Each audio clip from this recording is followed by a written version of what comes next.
not do injustice to Andhra Pradesh. Thank you, Midilji. Sri Shampi. Thank you. Mr. Shampavi.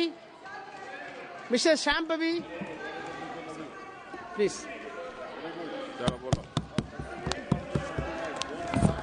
No, your turn will come from your party.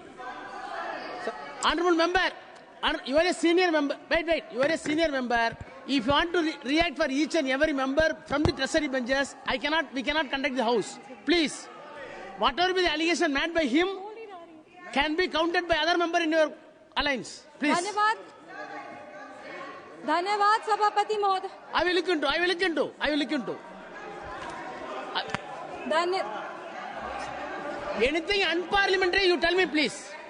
धन्यवाद. Honorable, I will correct it. धन्यवाद सभापति महोदय. Please. धन्यवाद Please address the सभापति chair. महोदय. आज अपनी party लोक जनशक्ति पार्टी की तरफ से इस आम बजट के समर्थन में अपने पार्टी का जो पक्ष है उसको रखने के लिए खड़ी हुई हूँ. बधाई दूंगी हमारे यशस्वी प्रधानमंत्री श्री नरेंद्र मोदी जी का और माननीय वित्त मंत्री श्री निर्मला सीतारमण जी का, जिन्होंने सफलतापूर्वक अपना 8वां बजट इस सदन में पेश किया है. पूरे बिहार की ओर से उनका आभार व्यक्त करूंगी, वित्त मंत्री का आभार व्यक्त करूंगी कि जब वो बजट को इस सदन में प्रस्तुत कर रही थी तब वो बिहार की बेटी पद्मश्री दुलारी देवी द्वारा जो उनको मिथिला पेंटिंग की साड़ी भेंट की गई थी वो पहनकर वो अपने बजट का भाषण दी थी. इससे बिहार का गौरव, बिहार का सम्मान बरकरार रहा है. 2037 तक विकसित भारत के निर्माण में सर ये बजट एक अहम भूमिका निभाएगी और सिर्फ भारत को विकसित बनाने में ही नहीं, बिहार को भी विकसित बनाने में और बिहार के विकास को एक नई गति प्रदान करने में ये बजट एक बहुत महत्वपूर्ण भूमिका में रहेगी.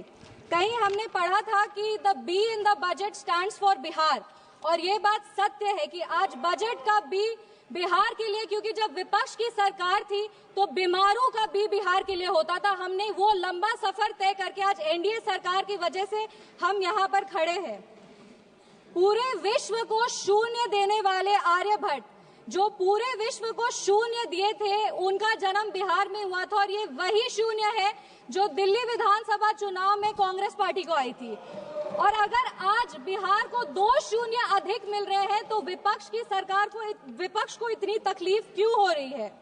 जिस सरकार ने बिहार में विकास लाए हैं, बिहार हमेशा उनका आभारी रहेगा. हम उस बिहार की बेटी हैं सर जो इस देश की रीढ़ की हड्डी है. वो चाहे आपके कॉर्पोरेट सेक्टर्स हो, वो चाहे आपके सॉफ्टवेयर आईटीज हो, वो आपके इंफ्रास्ट्रक्चर को खड़ा करने वाले मजदूर हो, वो आपके घर के सहयोगी हाथ हो. हर घर में सर एक बिहारी है. आपके घर को घर बनाने वाला आदमी बिहारी है. बिहार का उत्थान अब अडिग है और बिहार के विकास में अब कोई भी बाधा नहीं आएगी. रीजनल फेवरेटिज्म की बात करते हैं सर. 2004 में डीएमके पार्टी के समर्थन के लिए तमिल को क्लासिकल लैंग्वेज घोषित कर दिया गया था और उसके लिए एक यूनिवर्सिटी की स्थापना भी की थी. तब बिहार वासी को और बिहारियों को कोई दिक्कत नहीं था. पर आज जब बिहार को ज्यादा मिल रहा है तो विपक्ष को इतनी तकलीफ क्यों हो रही है? बिहार में आज जीडीपी का मतलब है ग्रॉस डोमेस्टिक प्रोडक्ट, बट जब विपक्ष की सरकार थी तो बिहार में जीडीपी का मतलब था गुंडागर्दी, डकैती और पॉवर्टी.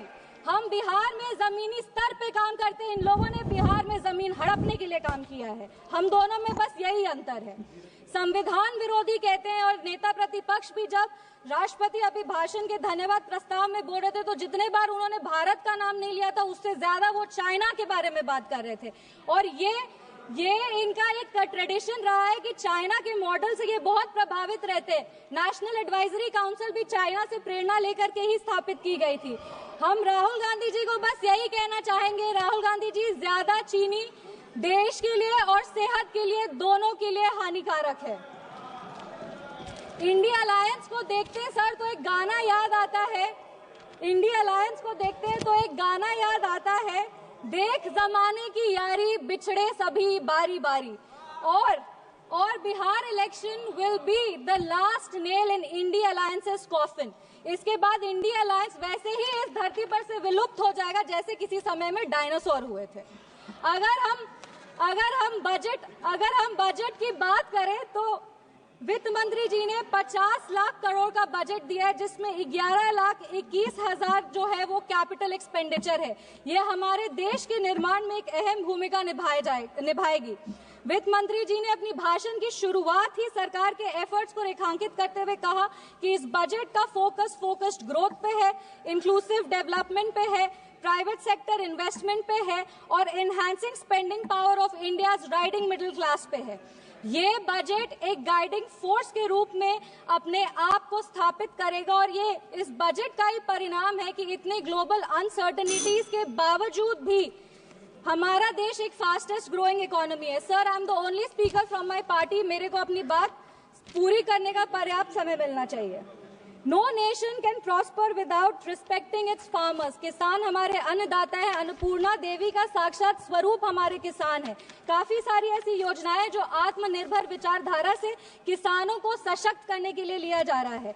प्रधानमंत्री धन धान्य कृषि योजना हो, जो 100 जिले जिसमें कम उत्पाद होते हैं वहां पर लगभग 150 करोड़ किसानों को ये योजना जो है वो फायदा देगी। वो फसल विविधीकरण हो, सिंचाई हो या ऋण उपलब्ध कराना हो, इस योजना के तहत किसानों को सशक्त किया जाएगा।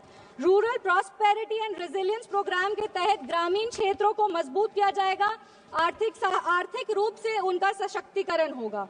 आत्मनिर्भरता in pulses. Sir, I am the only speaker from my party. Sir, I have enough time, I know. Mission for आत्मनिर्भरता इन पल्सेस के तहत तूर, उड़द, मसूर दाल जैसे जो उत्पादन है उसको भी पूरा किया जाएगा। आप कम समय दे रहे, इसीलिए हम फोकस पे आते हैं। दलितों का उत्थान के लिए सरकार ने क्या काम किया। पद्मश्री आचार्य किशोर कुणाल ने अपनी किताब दलित देवो भव में लिखा था, जिस दिन समता की आधारशिला पर बनेगा सुदृढ़ वितान, धन्य होगा यह देश और संगठन हमारा होगा अत्यंत महान। जब भारत के भाल पर सुशोभित होगी जाति समता की पताका, तब मिटेगी इस देश की दारुण दुखों की राका। इसी को आधारशिला बनाते हुए, एक सेकंड सर प्लीज, एक second sir, let me complete. इसी को अपनी आधारशिला बनाते हुए दलितों के लिए बहुत काम हुआ। उसके कुछ आंकड़े हैं जो हम पेश करना चाहेंगे। महिलाओं को अनुसूचित, जो महिलाएं अनुसूचित जाति जनजाति से आती है, उनको पहली बार ऐसी 5 लाख फर्स्ट टाइम एंटरप्रेन्योर्स होंगे जिनको 5 साल में 2 करोड़ की राशि दी जाएगी। दलितों के लिए दलित जो बच्चे हैं जो पढ़ाई कर रहे हैं उनके लिए पोस्ट मैट्रिक स्कॉलरशिप प्रोग्राम है और प्री मैट्रिक स्कॉलरशिप प्रोग्राम है। Thank you. Please conclude. Please conclude. Give me 5 minutes, sir. Please let me complete. It is not possible. 10 parties. Please, madam. 10 parties together have been allotted only 17 minutes. Already you took 7 minutes. Post matric scholarship scheme के तहत 2024 में लगभग 4.5 लाख ऐसी छात्रों को 5 करोड़ की छात्रवृत्ति वितरित की गई है और प्री मैट्रिक स्कॉलरशिप स्कीम के तहत 18 लाख छात्रों को 437 करोड़ की राशि दी गई है। सर, अनुसूचित जनजाति बिहार में लगातार जातियों को सिर्फ राजनीतिक लाभ के लिए इस्तेमाल किया गया था जब विपक्ष की सरकार थी। इंदिरा गांधी जी बेलची गांव गई थी हाथी पे चढ़कर, उसके बाद भी उन्होंने सिर्फ और सिर्फ उनके लाभ के लिए दलितों को प्रताड़ित किया गया। जब लालू यादव जी आज समाजवाद पे बहुत लंबे भाषण देते हैं, पर ये बात सत्य है कि अगर सबसे ज्यादा दलित को प्रताड़ित किया गया था तो वो उन्हीं की शासनकाल में किया गया था। हम अपने राष्ट्रीय अध्यक्ष श्री चिराग पासवान जी का आभार व्यक्त करते हैं, जिनके प्रयासों, सर 5 मिनट्स, जिनके प्रयासों के वजह से आज निफ्टन जैसे जो इंस्टीट्यूट है वो बिहार में आ रहे हैं और आने वाले समय में बिहार ईस्टर्न हब में एक जो फूड प्रोसेसिंग है उसका एक नोड बनेगा। आईआईटी पटना को विस्तृत किया जाएगा। Sir 2 minute. Thank you. Sir please 4 पंक्ति पढ़कर हम अपने वाणी को विराम दे रहे हैं। सर, बिहार के गौरव को और बिहार की जो इतिहास रहा है उसको बार बार इस सदन में उछाला जाता है। बिहार के खिलाफ कई सारे बात विपक्ष कहते हैं। 5 पंक्ति सर हम पढ़ेंगे। चाणक्य सा ज्ञानी हूँ मैं, जनक सा स्वाभिमानी हूँ मैं, मांझी सा जिद्दी हूँ मैं, बोध गया में सिद्धि हूँ मैं, आर्यभट्ट सा गणितज्ञ हूँ मैं, डॉक्टर राजेंद्र प्रसाद सा राजनीतिज्ञ हूँ मैं, शेर का दहाड़ हूँ मैं, हाँ बिहार हूँ मैं, मिथिला की मिठास हूँ मैं, वैशाली का इतिहास हूँ मैं, मगध का सर 2 मिनट, मगध का साम्राज्य। Thank you, Chairman, sir. Please.